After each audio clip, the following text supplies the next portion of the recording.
And I don't think it's likely, but there's an attack that's going on right now, and it's Pakistan. Pakistan is another Muslim country with 160 million people, and they have nuclear weapons, and they have the means to deliver them. Now, back last summer in Chicago, there was a debate among the Democratic candidates, and Obama came out and said, I want to have the unilateral US bombing of northwest Pakistan. Mrs. Clinton said, no, you don't want to do that. McCain said no. Even Bush said no.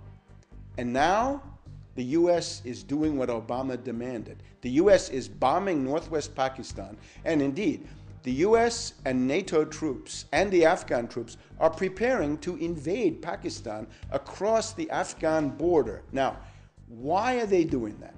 This is the one part of the world where they still talk about bin Laden, Al-Qaeda, the war on terror, all of this idiotic mythology. Why are they doing it? They want to destroy the Pakistani central government. You probably saw the statement the other night from the Prime Minister of Pakistan, Gilani. He says, our national honor and sovereignty does not allow foreign troops to come into our country. And he's absolutely right. But the US and NATO are now going to do that under the new policy. The goal is to destroy Pakistan. You see Iraq now carved into 3 parts. Pakistan will be into 4 or 5 parts. It'll be Sindh, Pashtunistan, Baluchistan, Waziristan, and on, and that will never end. That's the goal. Now, why are they doing that? Not so much because it's an Islamic country, although that does figure in, mainly because it's a potential ally of China. It's traditionally friendly to China, and under conditions of world crisis, Pakistan would tend to gravitate back towards China. So look at our hit list now. We've got not Iran on the hit list anymore. Iran is now a candidate to be played against Russia, but the hit list is now Sudan and Pakistan. So that's the change. And Obama is the one who demanded the attacks on Pakistan when everybody else said no. So McCain, ironically, was a better friend of the Muslims than Obama was, because McCain said, I talked to General Musharraf about these things. I don't do it unilaterally. And Obama said, no, it's got to be unilateral. That's the Brzezinski policy. That's what, of course, Obama has no idea. Obama doesn't even know where Pakistan is. So he's spouting the line that Brzezinski gave him.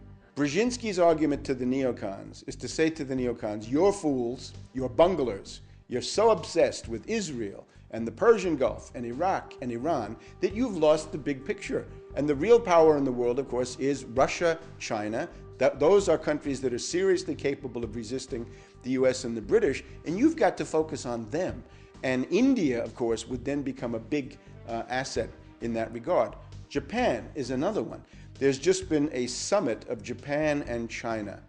And the big question, of course, there was, would Japan become a staging area for the kinds of destabilizations of China that Brzezinski is planning? So the Japanese government, fortunately, has said no. The Japanese defense minister said that chaos in China would be the worst possible outcome for the interests of Japan. So it looks like Japan is saying no. Looks like Taiwan is saying no.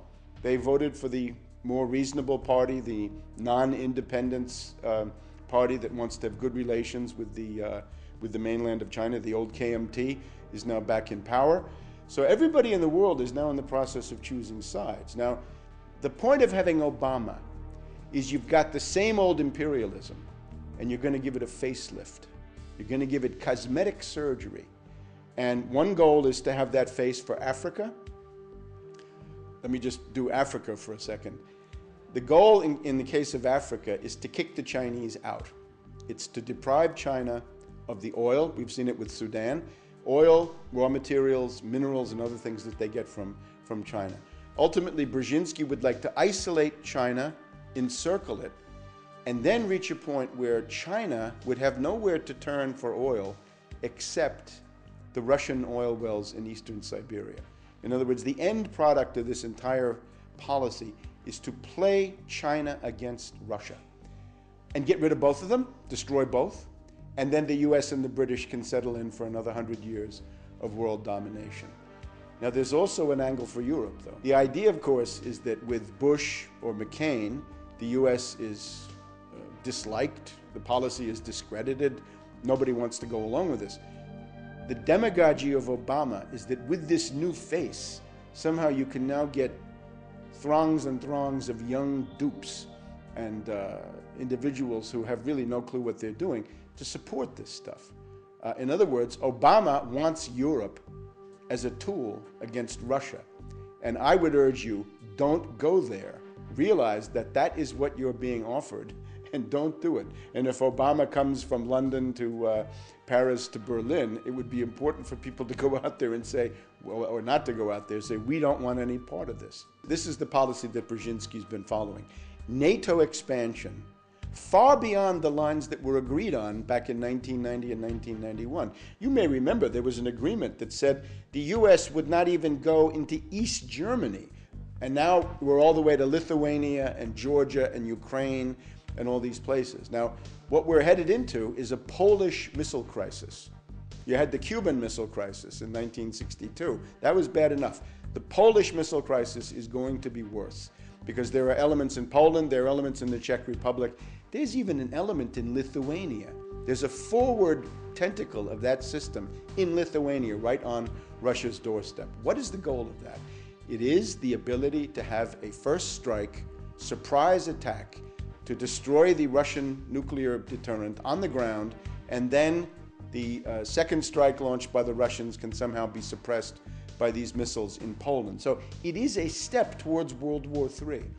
And it is Brzezinski, another angle that goes with it, the independence of Kosovo, under what amounts to a criminal organization, in my view, is another one of Brzezinski's projects.